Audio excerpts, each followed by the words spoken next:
And I think we in Asia are wiser than the West is. And just to put in a big historical context, I've been a student of the West for a long time. The West has lost its political domination. It has lost its economic domination. It only now has intellectual domination. And it preserves its intellectual domination by lecturing the whole world on human rights issues. When the West, as you know, is completely hypocritical on human rights issues. I'll give you a simple example. The European countries will condemn any country that carries out torture, right? If India carries out waterboarding, the European countries will be the first to insist that India stops waterboarding. But when the United States was the first major developed country to reintroduce torture, the European countries kept absolutely quiet.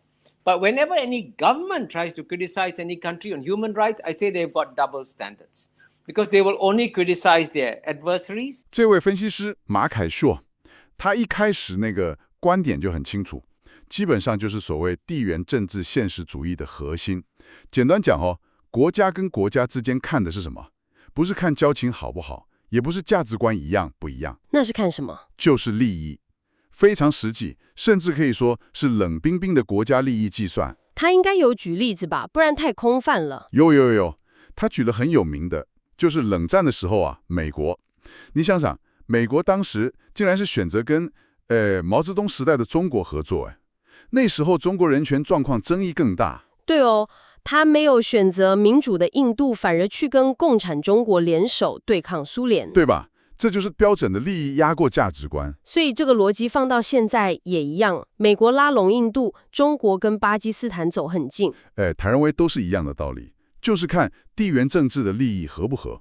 甚至你看越南，跟中国以前打过仗，有历史恩怨吧？有啊。但现在经济上呢，合作的很紧密，就是利用中国市场来壮大自己，非常务实。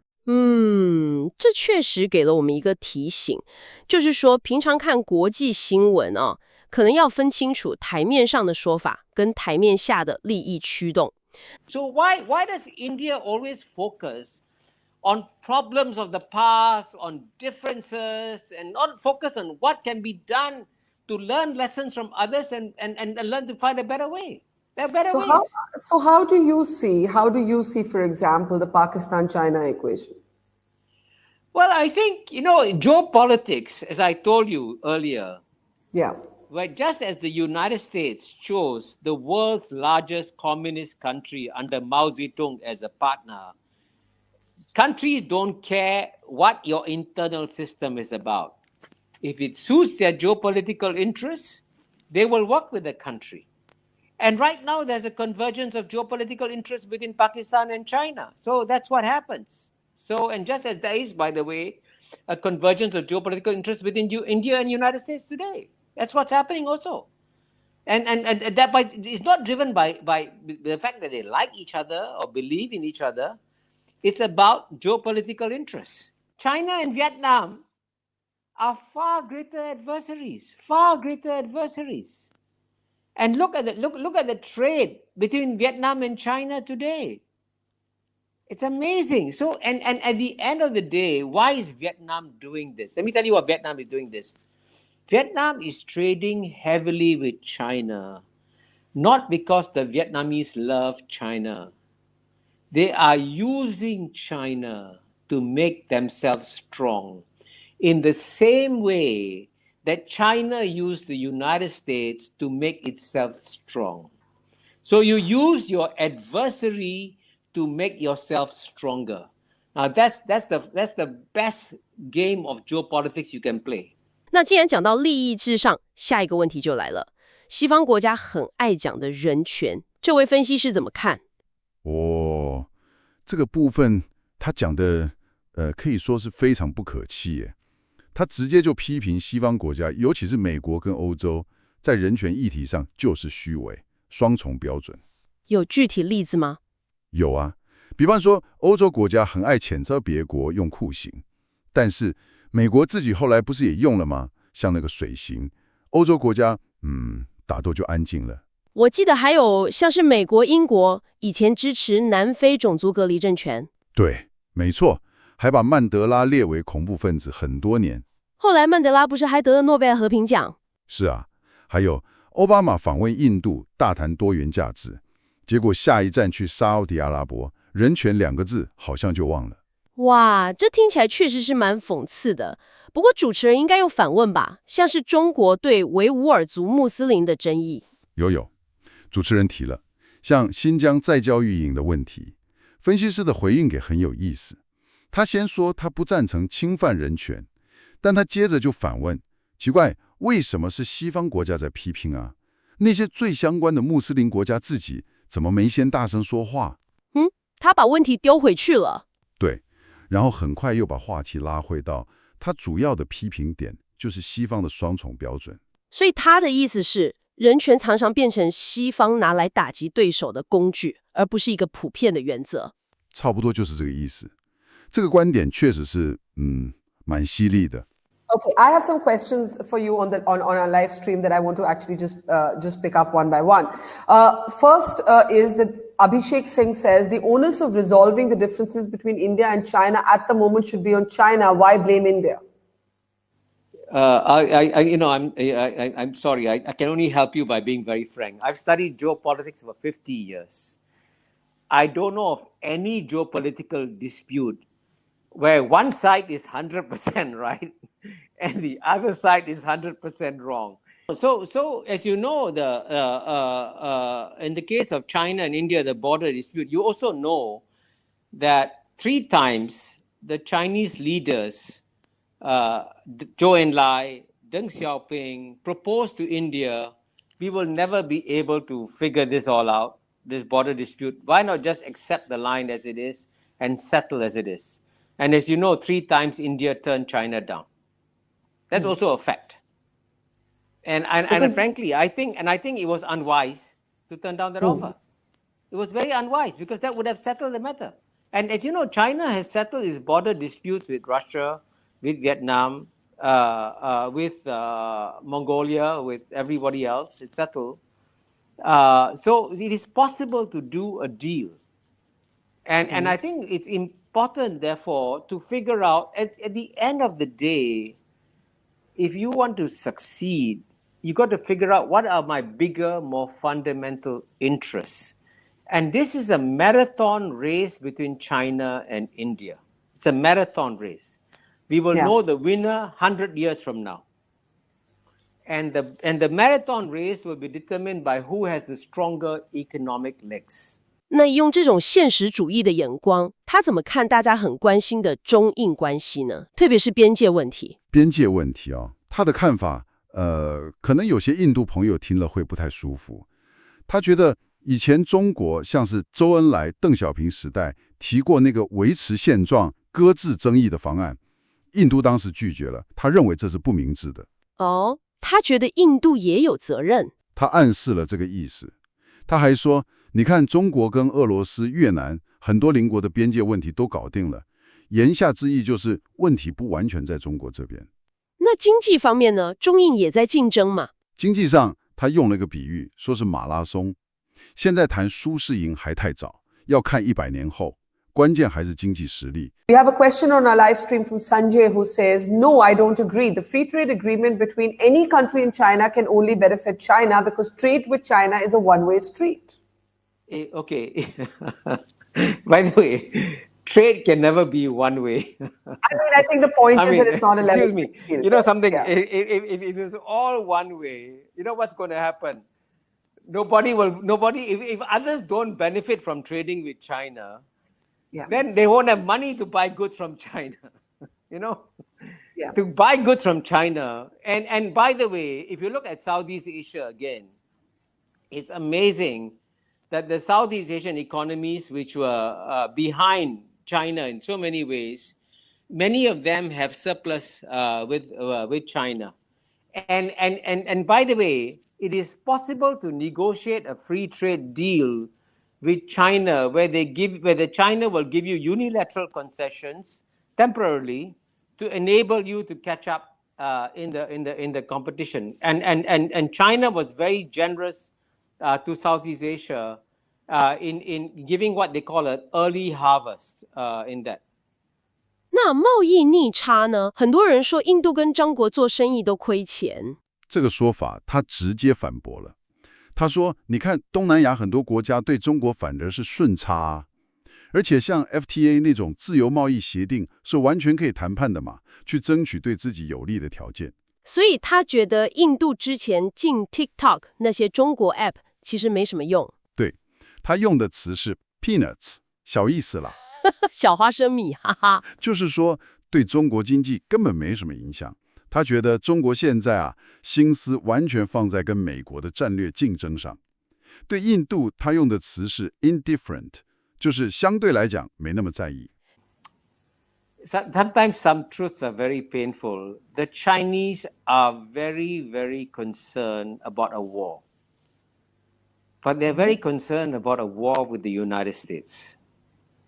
Very concerned. Right. Because the United States is clearly trying to push China down. I mean, that's obvious, for obvious reasons. And if you go to Beijing, and I, of course, have been there a few times, and you mention India, they look very puzzled. Oh, really? They're concerned about us? Why? China, I was amazed at the indifference of the Chinese to India. Because for them, their number one threat, and by the way, there'll be a monumental struggle between US and China in the next 20 years. The Chinese have only one obsession. They got to survive this US onslaught against China, which is coming, which is, as I say, I've documented in my book, Has China Won? And they are focused on that. And so as a result of that, that creates opportunities for others. So it creates opportunities for Southeast Asia. Because in Southeast Asia, because China doesn't want Southeast Asia to become an anti-Chinese lake, the Chinese are doing their best to build win-win economic partnership with Southeast Asia. And I can guarantee you this, that if you can sit down and have a rational dialogue, where you've got to push aside your emotions for a while, you'll find that China will be very happy to work out a win-win arrangement with India too, for the same reason that they want to focus on the United States. And you're right to point out the major trade deficit between US and within China and India. You're absolutely right. But there are ways and means of dealing with trade deficits. And, for example, when the United States was very worried about the major trade deficit with the Japanese, as you know, the United States and Japan had negotiations, and the Japanese agreed to what is called VERs, voluntary export restraints. So, that what I'm saying to you is there's no problem in the world is new. Every problem has got a precedent. And so you can find ways and means of dealing with it, and then take advantage of the larger market. 可是边境上不是还有军事对峙吗？这怎么说？主持人应该有问吧？有问，主持人就质疑他这个说法，提到边境的军事集结，还有联合国制裁恐怖组织的问题。那他怎么回应？关于中国在联合国阻挠制裁某些针对印度的恐怖组织，分析师也承认这是不明智的。至于巴基斯坦，他不太同意那是中国附庸国这种标签。他说：“你看，巴基斯坦还是会去找 IMF 帮忙啊。中巴合作说到底还是地缘政治的现实利益。”听起来他整个思路都非常一致，就是国家利益优先。And there are questions on that, and I'll come to that. But if the Chinese are indeed indifferent to India, how do you explain this mass military buildup at the border with India? Well, why block sanctions against terror groups like the JUD and the Jaish-e-Mohammed and the Lashkar? But as you know, I mean, I'm sorry to say this, one man's terrorist is another man's freedom fighter. Exhibit A, Mandela. Mandela was called a terrorist by United States, as you know. But on the cases you mentioned, yes, it's unwise of China to block the designation of terrorist groups. I agree with you there. Talking about technology, how do you see the Indian move to block a whole host of Chinese apps? Oh, I would say that's peanuts. Peanuts. Why? Life is much bigger than this TikTok, PUBG. And this is an example of being petty. It's peanuts. The Chinese don't care. The Chinese, remember, from the Chinese point of view, there is a much bigger game. And you can ban TikTok, you can do all that. It doesn't hurt China at all. No, zero hurt at all. But the important thing to ask, what if I was an Indian? Yeah. I would ask a very simple question. My number one competitor today is China. Yeah. What is China doing right? What is China doing wrong? What is India doing right? What is India doing wrong? And then calculate. And then I can tell you, let me come onto your program 10 years from now. 10 years. Okay. 那总结来说，他给印度的建议是什么？建议很直白，玩地缘政治这个游戏，千万不要情绪化，要冷静，要理性，好好计算自己的国家利益。他甚至用了一个词，说印度要 cunning， 要狡猾一点。狡猾。对，然后把精力专注在搞好经济，因为这才是 the big picture， 是真正的大局。专注经济发展。他还特别提醒印度要把握时机，趁中国现在还是世界第2的时候，赶快去谈判，去解决问题。为什么？因为他预测中国10年内会变世界第1，到时候跟老大谈判，肯定比现在跟老二谈判要困难得多。哇，这个提醒也很现实。是啊。10 years from now. And I'll tell you the world, and I'll tell you what the world will be. 10 years from now, United States will be number 2. China will be number 1. And you know what? China and the United States will come to some accommodation. 10 years from now. What will happen to China and China and India? Where will China and India be 10 years from now in this equation, in your opinion? It all depends on how cunning India is. It all depends on how you play the game. Right. You see, right now, you have a window of opportunity because China is still number 2. It's much easier to negotiate with the number 2, not with the number 1. But you want to wait 10 years?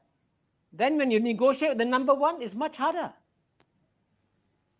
So you got to be very brutal about these things, and stop being so emotional.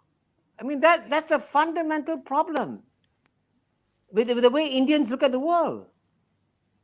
And by the way, I'm not every other country looking at this whole thing is sort of wondering why are the Indians so can't set aside one thing and say, okay, let's focus on the big picture. The big picture is the economic game. Right. And are you winning the economic game or are you losing the economic game?